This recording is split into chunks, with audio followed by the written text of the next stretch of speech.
UP विधानसभा चुनाव फतेह करने के लिए समाजवादी पार्टी ने अपनी पूरी ताकत लगा दी है। मैनपुरी की करहल विधानसभा सीट से सपा अध्यक्ष अखिलेश यादव खुद चुनाव मैदान में हैं, जहां उनके समर्थन में सपा के राष्ट्रीय महासचिव रामगोपाल यादव चुनाव प्रचार करने पहुंचे।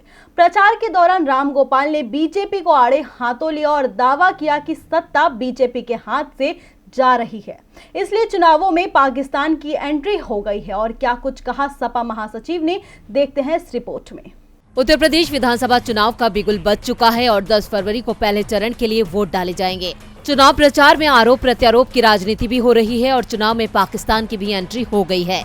गर्मी निकालने से लेकर पाकिस्तान बंटवारे के बाद अब यूपी चुनाव में पाकिस्तान को खत्म करने का मुद्दा भी आ गया है।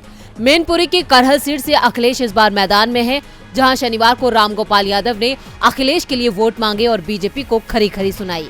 रामगोपाल यादव ने बीजेपी पर निशाना साधते हुए कहा कि ये हर बात में पाकिस्तान को ले आते हैं।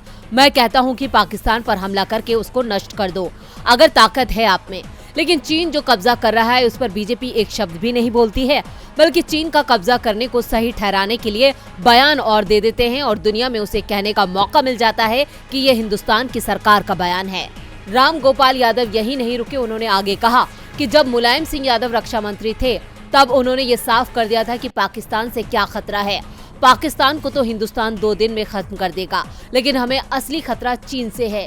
ये बात नेताजी ने रक्षा मंत्री रहते हुए कही थी।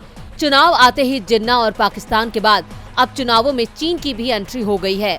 रामगोपाल यादव पहले ही ये साफ कर चुके हैं कि बीजेपी यूपी हार रही है, इसलिए वो पाकिस्तान को मुद्दा बना रही है।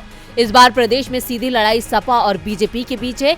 यूपी के पश्चिमी इलाके की 58 सीटों पर 10 फरवरी को वोट डाले जाएंगे और 10 मार्च को नतीजे आएंगे। डीबी लाइव की रिपोर्ट।